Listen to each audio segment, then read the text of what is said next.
For many Americans battling addiction, the pandemic has made life increasingly difficult. Across the country, overdoses have soared, with more than 40 states reporting increases in opioid-related mortality this year.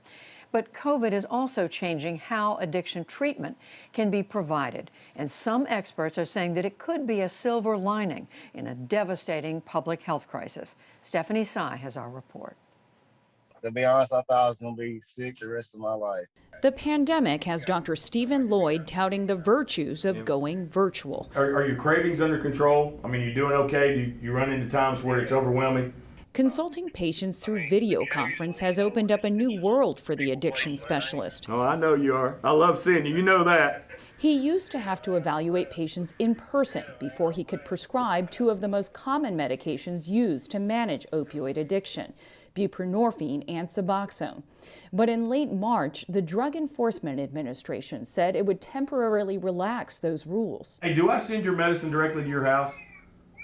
Yes. Okay, all right. Practitioners like Dr. Lloyd now have the flexibility to prescribe medications via telehealth or over the phone, even to new patients. I was extremely grateful that that was available. Last month, Lloyd prescribed 40-year-old John Wilkerson Suboxone over the phone while he was still lying in an emergency room, suffering from severe withdrawal. He's been in recovery from an opioid addiction that began after a 2012 surgery. Without Suboxone, Wilkerson says he would take any opioid he could get his hands on. The medication helps block his cravings. I've been a much better husband and father. I feel like my old self again. It's been the biggest game changer that I've had in my time in addiction medicine.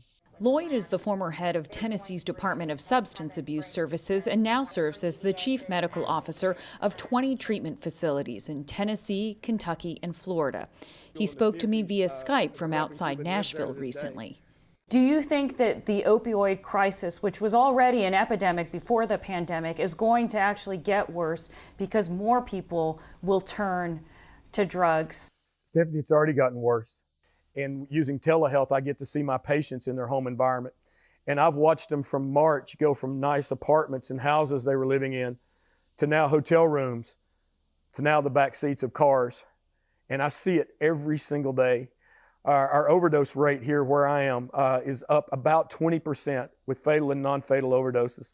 Lloyd says telehealth has expanded access to safe treatment at a critical time when experts predict opioid-related deaths could double this year because of the pandemic. If you think about the barriers that people have to getting treatment on an outpatient basis for something like opioid use disorder, number one, transportation. Number two, fear of coming into an environment where you could be exposed to the COVID virus. Number three, the ability to get your medication, right? And so what telehealth has done is it has allowed us to meet people where they are. While the National Institutes of Health says there's abundant evidence that medications reduce opioid use, an estimated 80% of Americans who could benefit from the drugs don't receive them. Case in point, 40% of U.S. counties don't have a licensed provider for buprenorphine, the efficacy of which Dr. Lloyd himself is a living testament. Lloyd describes his own downward spiral into addiction. There's a saying in recovery circles that one is too many and 1,000's not enough, and that pretty much sums it up. Early in his career, he was driving home, feeling stressed, and found leftover hydrocodone pills prescribed to him by his dentist. He broke one in half and swallowed it. By the time I got home, suddenly my life was better. Suddenly this pain that I was dragging around with me and the anxiety and all the things that I was worried about just kind of melted away. Within a few weeks, he was hooked, and the next 4 years, he says, became a constant pill chase. You know, every day became about, do I have enough to get through this day? Am I going to run out? Where am I going to get it next? But I couldn't quit because every time I didn't have the pill, I got sick. And it's all I thought about. Lloyd even pocketed extra pills from his own patients. My use just accelerated so much. And then, it becomes hard to find 100 Vicodin a day, right, even for me. By 2004, Lloyd says he was no longer able to conceal his addiction from his family, and his dad confronted him. He said, Steve, you have a drug problem. I said, yeah, Daddy, I do. I said, I don't know what I'm going to do. I said, I'm going to lose my wife. I'm going to lose my house. I'm going to lose my medical license. I'm going to lose everything I worked my whole life for. And he said, Steve, none of that stuff's going to do you any good if you're dead. At that point, Lloyd said he finally had the will to beat his addiction, but it wasn't enough. He also needed 9 injections of buprenorphine at the beginning of detox. Medication holds cravings at bay, and it gives people a fighting chance because people relapse because of cravings. It sounds like telehealth has really lowered the barriers for a lot of folks to get treatment, specifically medication assistance for opioid addiction. Why were those barriers so high to begin with? A lot of folks look at medication as a crutch. Oh, you're switching one drug for another. And it perplexes me because we don't have problems treating other things that are largely behavioral with medication. And the example I always use is type 2 diabetes. Type 2 diabetes is largely behavioral. Don't eat right, don't exercise enough. Yet we treat it with medication all the time.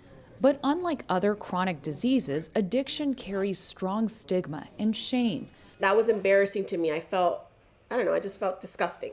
34-year-old Nicole Hernandez is one of Dr. Lloyd's patients. She's in recovery from a prescription opioid addiction that began in 2008 after a near-fatal car accident. She initially used powerful opioids to manage pain from her multiple injuries.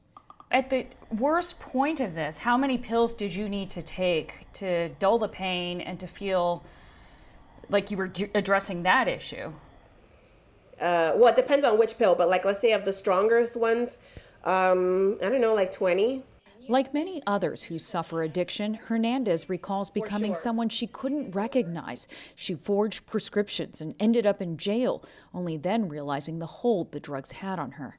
Towards the end of your pregnancy, you didn't get cravings more in the 3rd trimester? No. Okay. No. Hernandez is now prescribed Suboxone, which helps lessen her continuous pain, she says, without the feeling of addiction and withdrawal. The virtual appointments have kept her from having to visit the clinic.